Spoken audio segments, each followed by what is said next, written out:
هو الله الذي لا إله إلا هو عالم الغيب والشهادة هو الرحمن الرحيم هو الله الذي لا إله إلا هو الملك. بسم الله الرحمن الرحيم. لا حول ولا قوة إلا بالله العلي العظيم. الحمد لله رب العالمين وصلى الله على سيدنا محمد وآله الطيبين الطاهرين. اللهم أخرجني من ظلمات الوهم وأكرمني بنور الفهم. اللهم افتح علينا أبواب رحمتك وانشر علينا خزائن علومك برحمتك يا أرحم الراحمين. Alhamdulillah, we have tawfiq to resume our introduction to Islamic mysticism based on the work by Ayat Mutahhari. This is our second lesson. In the first lesson, we started with a kind of definition of Irfan or Islamic mysticism, and we said that it has been somehow distinct other disciplines, whether it be jurisprudence, tafsir, philosophy, hadith, have been mostly only cultural and scientific.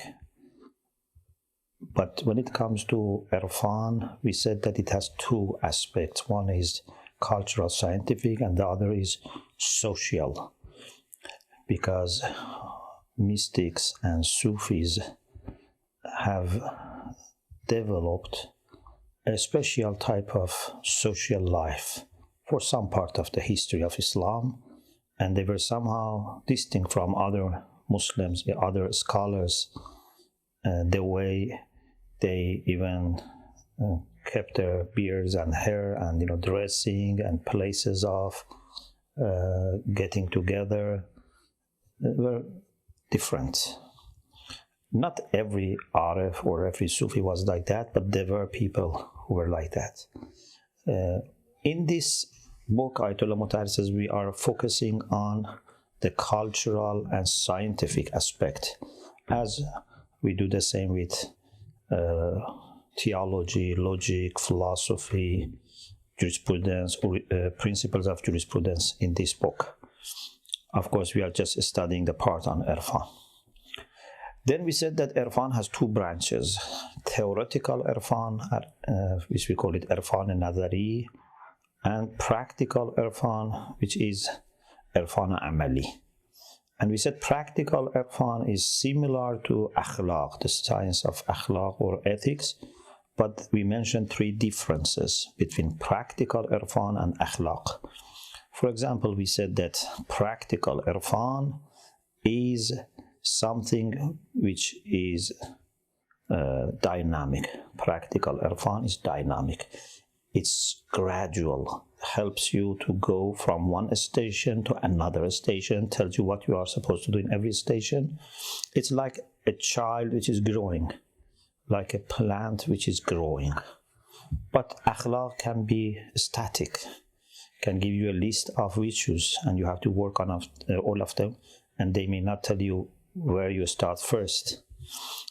The other thing is that we said in practical Irfan, we have very diverse and profound concepts, much more than what we have in akhlaq.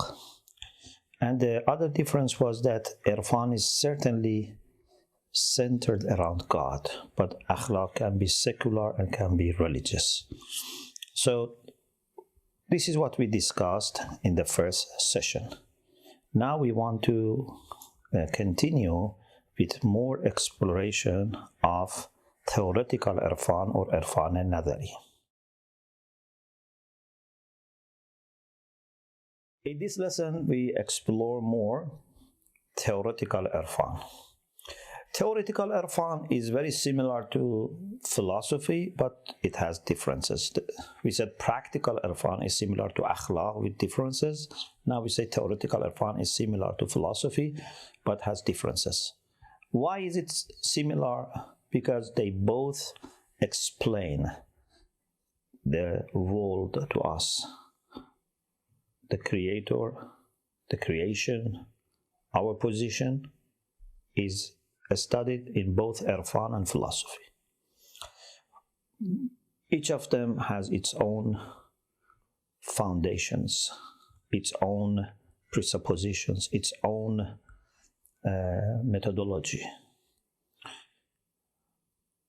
When it comes to philosophy, it is more intellectual. Even if in some kind of philosophy like Al-Hikmatul Ishraqiyya or Hikmatul Ishraq, illuminationist philosophy of Sheikh Suhrawardi, or if in transcendent philosophy Al-Hikmatul Mutahhari of Mullah Sadra, if we use also mystical experiences and intuitions as a source, but still they try to argue for everything from a rational perspective as much as possible.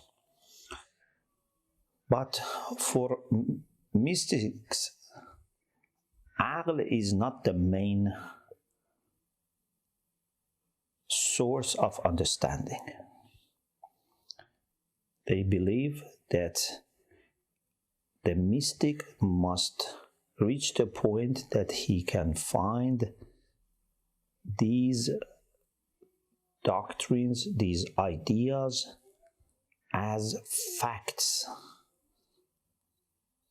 Basically, the mystic must witness these realities. It's a kind of knowledge by presence. It's a kind of intuitive knowledge, a kind of immediate knowledge. Of course, I know that intuition can be used in different senses, but here I mean something that without using any concept, you can understand. Therefore, Ayat Mutahhari has a very beautiful point here. He says, when a philosopher talks about philosophy, he speaks in the same language that he himself has used and developed his ideas. It's like someone who has been thinking and reading and writing in a language and now is giving a lecture in the same language. But for mystics, it's different. Whenever mystics talk about Irfan, about their findings, mystical findings and experiences, they need to translate it. They need to interpret it. Because what they experience, if they have really experienced, because we don't want to say anyone who says, that I have experienced this, is right. Sometimes they may not be honest, sometimes maybe even they are themselves not aware, they make mistakes, sometimes can be illusion, confusion. But if there is true Irfan, what they experience is not literally what they say. They have to find a vehicle. They have to use language as a vehicle to convey that experience to others. And it's extremely difficult to explain it through words. Suppose, even for things which are more, familiar to us. For example, you are a father or mother. How can you explain in words the feeling, the emotions, the love, the concern of mother or father for their children to someone who has not been himself a father or mother? It's very difficult. Or for example, someone who has lost his dear one, how can he explain in words his pain? It's very difficult. And maybe almost we can say would never be exactly the same. Would be impossible to convey the same experience. We just talk about it. We cannot communicate the experience. Experience cannot be transferred. Yes, a mystic can maybe work with someone and help him little by little grow and reach a level that he would experience the same. That's another thing. But just to talk about it, write about it, would not communicate the experience or transfer the experience. So Arif has to speak in a foreign language, in a language which is foreign to Irfan. But philosopher is normally using the same language that he has had his own philosophical thoughts and developments. For philosophers, Allah subhanahu wa ta'ala exists and the world also exists, and the world is dependent on him. Allah is wajibul wujud, is necessary being. The world is also a being or a combination of beings, and it is also there. Although it depends on God, but for your understanding, you can consider it as independent from God, in the sense that they are different beings but dependent on God. The effect is different from the cause, but depends on the cause. But for Arif, it's totally different. Arif doesn't just say the world depends on God. Arif would say it's only God and God and God. Everything else, at best, is a manifestation of God, not something separate from God, let alone independent from God. We are not even like shadow, because a still shadow is somehow separate from the object which has shadow. We are not even like the shadow. We are closer to God than a shadow to the subject that has that shadow. So therefore, for Arif, everything is God and its manifestations and its qualities, his qualities and his names. Another difference is that a philosopher, as philosopher, please be careful. Sometimes there are people who have been both philosopher and mystic. So what they do as a philosopher can be different from what they do as Arif. So don't think everything that, for example, Ayat Mutahhari has done or has taught is just philosophy. He had other dimensions. He was a person who was a scholar, an expert in different fields. But just if someone is just a philosopher, then the main purpose for a philosopher is, or at least I can say for most of philosophers, is to understand the world. Some philosophers, especially Masha'un, peripatetic philosophers, had the idea that the purpose of studying philosophy is sayruratul insan alaman aqlaniyan mudahiyan lil alam al aini. A human being should become an intellectual world similar to the objective world, to the real world outside. So if I reach the point that I know everything about the world, and in my mind I have understanding of the world, so somehow my mind reflects like a mirror everything in the world, or everything in the world is reflected in my mind, then this is my perfection.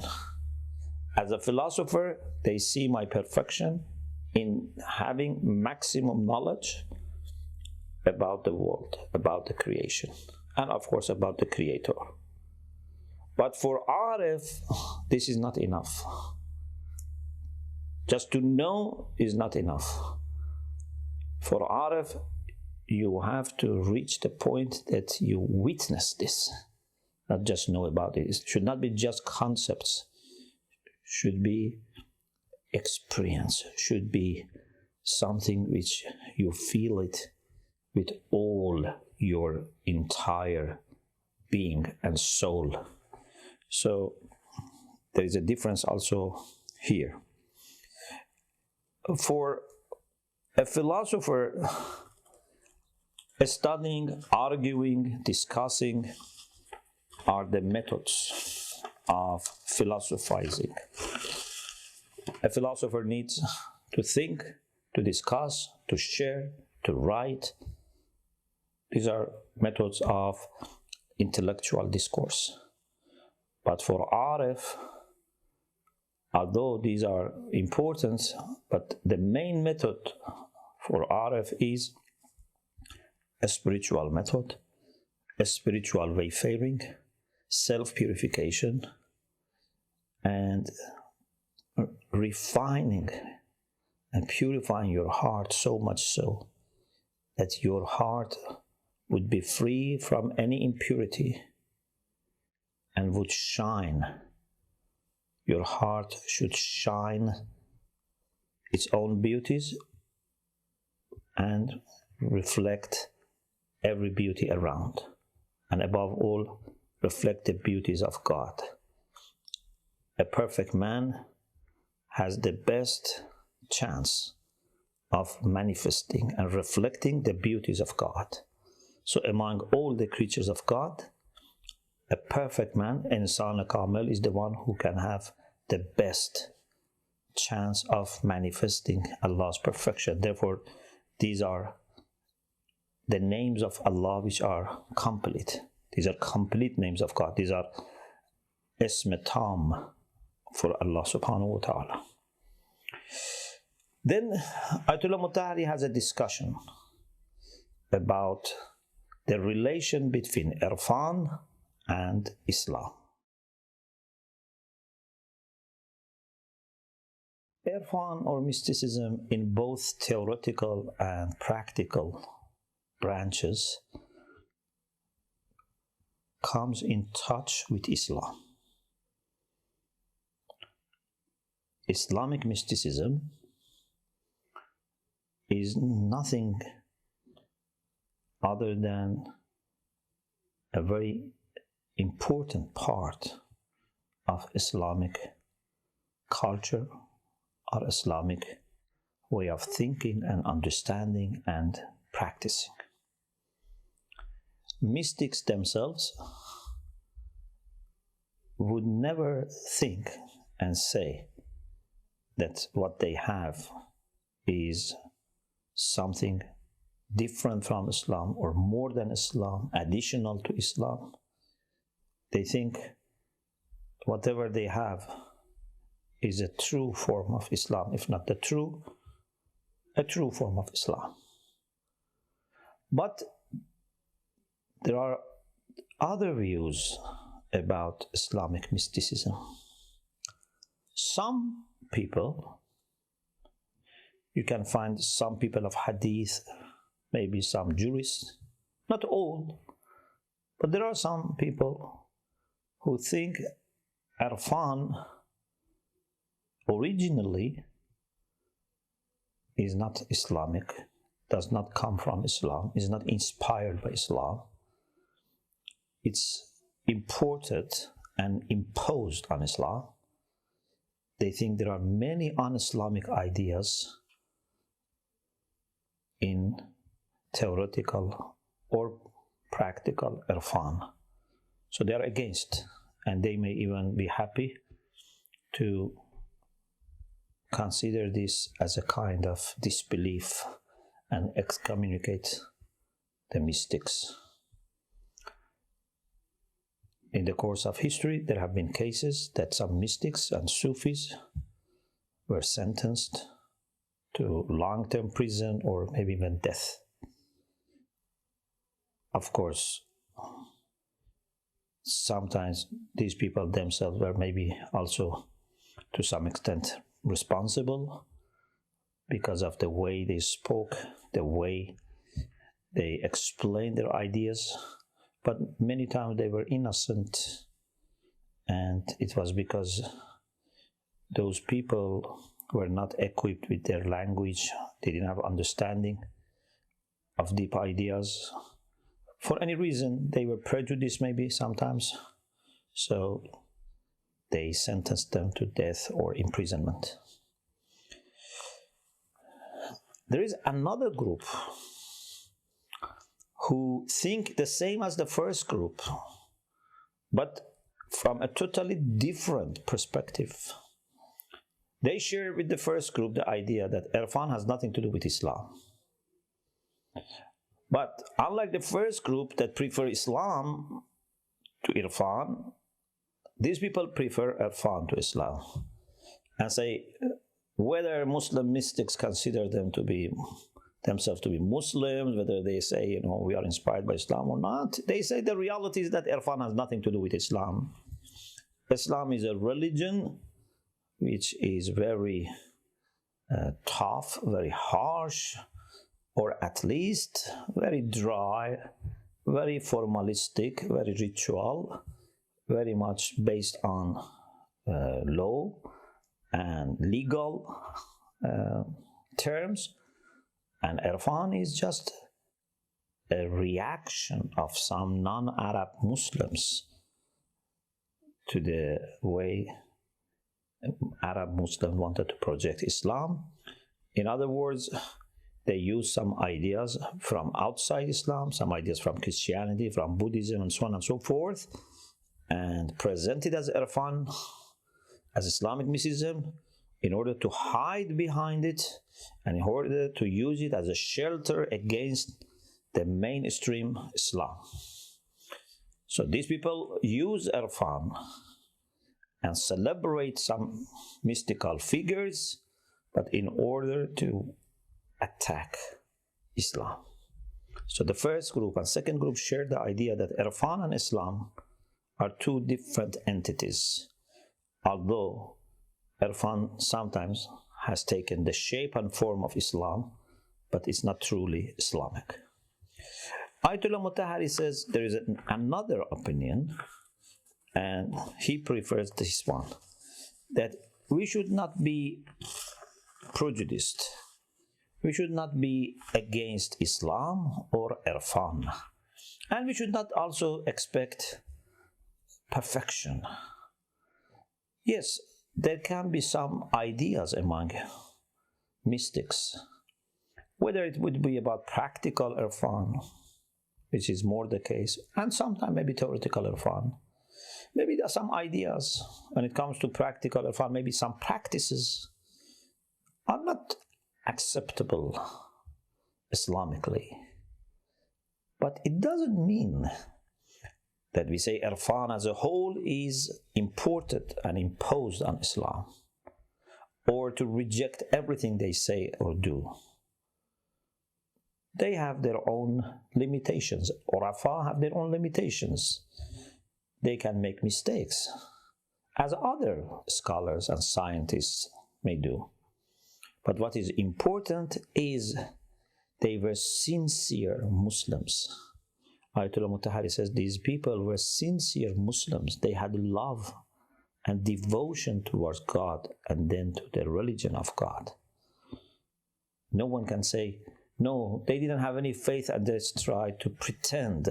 No, that's not the case. So these are different opinions about the relation between Islam and Irfan. Inshallah, we'll talk more about it in this third lesson when we talk about the origins and sources of Islamic mysticism. The next and final issue in this lesson is about a distinction between Sharia, Tariqah, and Haqiqah. Mystics, like other Muslims, like jurists, fuqaha, they all believe in the necessity of Sharia. Of course, there were some Sufis, not all. There were some Sufis who were against Sharia, or they said Sharia is only for the beginners and you can rise above the level of Sharia. Sharia is like a ladder that you can climb to reach the roof. When you reach the roof, you don't need the ladder anymore. So there were some Sufis and some maybe mystics who were against Sharia, or at least for people who have advanced themselves in Irfan, not beginners. They were saying that Sharia is not needed. But many Sufis and mystics were very much practicing Sharia. It's not that everyone was like that. Many of them were committed to Sharia, but they were just saying that this is not enough. You cannot understand everything and do everything needed just based on Sharia. Sharia gives you the general framework, the borders. Like, for example, you want to do farming. You say, okay, these are the borders of your land. But you cannot just do farming by protecting and watching the borders. Say, okay, I made sure that I didn't cross the borders. What do you want to do inside? Or it's like a car that has brake and steer. But you need engine, you need power. So we need Sharia, but it's not only Sharia that would be sufficient. We need also to go beyond, not bypass Sharia, but go further and have tariqah, which is indeed going through Sharia, is the deeper level of Sharia, is a spiritual path that if you follow along with commitment to Sharia, then you would reach haqiqah, the truth. And that is where you have deep sense of tawheed. You witness God in everything. You would no longer notice yourself. You would no longer exist as someone independent from God. So for them, it's very important that we have these three dimensions together. Inshallah, in the next session, we will expand more, and till then, we ask Allah subhanahu wa ta'ala to help us in our pursuit of the truth and the pursuit of His nearness, and we ask Allah to send His blessings and salutations to Prophet and Ahlul Bayt and all our ulama who have been showing us the path to God and to the truth. Assalamu alaikum wa rahmatullahi wa barakatuh.